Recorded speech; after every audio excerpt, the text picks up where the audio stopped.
I just wanted to make a quick take on my problem with all fitness influencers. This is something like I just notice at work. There are young people who notice like how I work out and want to talk about it. And they want to talk about the fitness influencers they're into and things like that. And I'm not really trying to knock any of their content, but man, every fitness influencer is targeting the 1% of the 1% who really needs their advice. That is to say, like, if you can bench press your own body weight and like deadlift your own body weight or whatnot, you're like in the top 5% of the world of people who work out, like just in terms of strength. And fitness influencers are targeting people who are already in that range with very selective workouts that only seem like it would matter if you've been doing it for years and years. And so, like when I have coworkers have been out of shape for years, they maybe had like a fitness go in high school and now are back to looking at working out again, and things like that. They're watching these influencers, and it's just not at all what they need. The thing is, like, what what these people I work with like really need is to figure out how to get their sleep hygiene correct. Like that was one of the biggest things I struggled with for most of my life. I honestly still struggle with it. Like I am always in such go mode with work and Muay Thai and like all the MMA bullshit I do and gym that when I'm finally laying down to go to bed, I probably had like a pre-workout 2 hours before that is just hijacked on caffeine. Just I'm on ridiculous levels of caffeine. And how I learned to mitigate that was to take like edibles and to try to, basically get stoned to make myself go to sleep. And like, there's no way this is the proper sleep hygiene. I mean, I'm still struggling with this. And if you get what I mean, it's you're looking at all these influencers and they're very much giving you the Gary V take, which is like, I can tell you how to get in shape, exercise more, eat less. Boom, there, you've done it. That's underlying for most people. That's not the problem. There's an underlying problem, like how they're handling stress, that is messing up their diet. There's an underlying problem of how their life is arranged that is keeping them from working out correctly.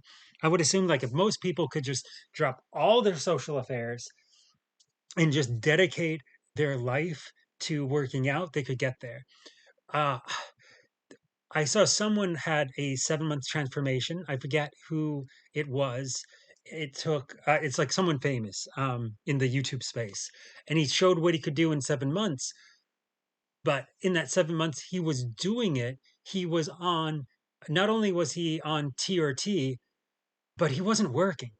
It was the only thing he was doing, which having that workout session. And it's like, man, it's great that he could transform like that. Most people can't afford to to be on TRT levels of drugs and eating completely appropriate foods and to not work for 7 months. Like I would imagine most people could probably get their fitness that tuned up if they were there. But it's like even if you're not working, you're probably stressed about money, even if you have a gym membership, even if you have everything lined up.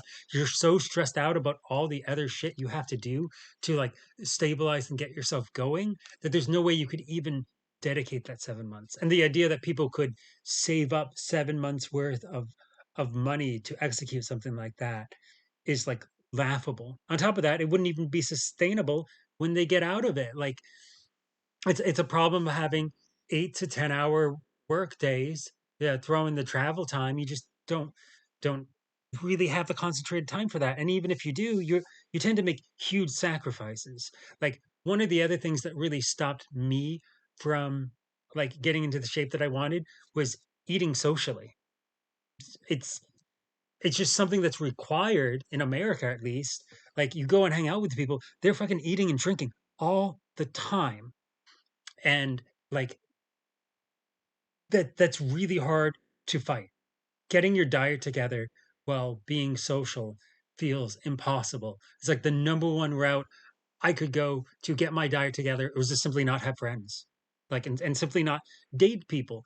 The amount of times like I get into shape and I start dating someone and they just don't like all the time I spend working out, don't like the thought process I have on it. So explaining to me how much they actually would like me more if I was pudgy and shit like that is pretty dramatic. And so if your goal is to look good to attract the mate, you get the mate and they come in and they immediately start unraveling everything.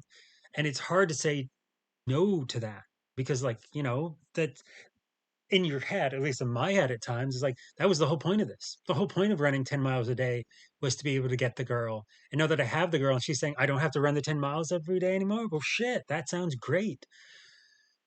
But then it just slowly unravels everything that you've done. And like so fitness influencers aren't talking about like how can you be social and not ruin your diet.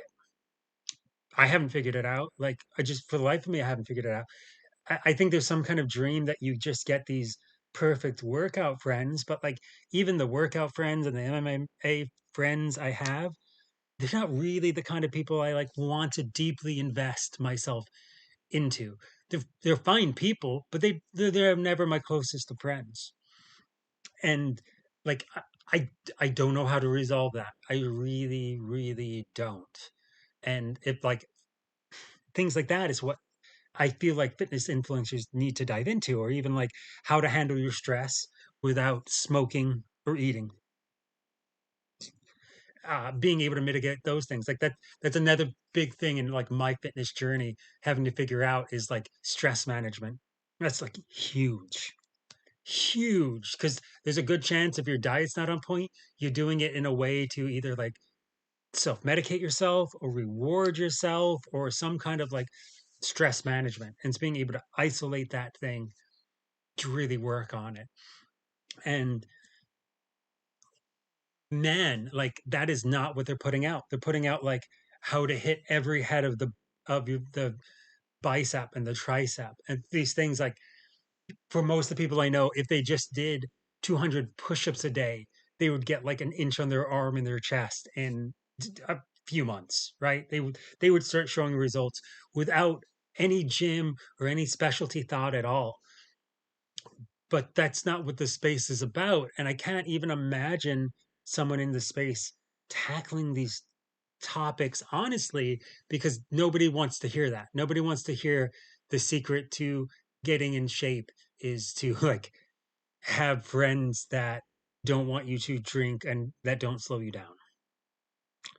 And yeah, that's my biggest problem. Like and with that industry. And like because of that, I feel like I end up needing to have these kind of conversations over and over again where people like essentially like agree. I can have this conversation with them and them agree, but that they have no path to resolve those barriers for themselves. Like, oh man, and there's so many jobs out there that do not lend themselves to working out at all, getting in shape of any kind at all, your metabolism at all, and these include jobs that would probably benefit the most by being in shape. Yeah, security guard jobs or emergency services workers who have to work 12-hour shifts. And a lot of those shifts seem like it's essentially sitting around. Could you figure out a way to in there like be able to get your meal in and maybe do some walks? Sure. But man, that's gotta be hard. Um, Yeah, and it's just that's what I don't like about fitness influencers. Like they want to talk about how the top 5% of the 5% of people that apply that have the fitness they need could optimize the results and not at all address how common man can go from being out of shape and get into shape. Instead, it's always this conversation about discipline when it's really, really not about discipline. It's about shaping your life to be in a place where you can have the fitness that you want, that you can have the body that you want. And to have those things means you're going to have to cut out a lot of what you're used to. A lot of the friends you've had, you're going to have to lose. A lot of a lot of the jobs you think you would have enjoyed, you're going to not be able to work. Like, so I used to program. There's no way I could be a programmer and work out. These are the way I do now. There's insanely long hours that are mostly just spent sitting in a chair with unbelievable amounts of stress. And so you work these insane long hours in a chair, you get out and you're stressed and you just want to reward yourself because it felt so bad working in that stressful environment for so long that then you overindulge, you overdrink, you overeat, and there's like no freedom from that. There's no escaping that. Um, if you want to, and you look at that, and then you try to explain to those people how they can get fit. The only solution is get out of that job. That job does not loan itself to it. Do some people pull it off? Yeah, sure. Barely none, barely any. There's a reason programming jobs tend to like have people who either gain a bunch of weight or maintain being like skinny fat forever.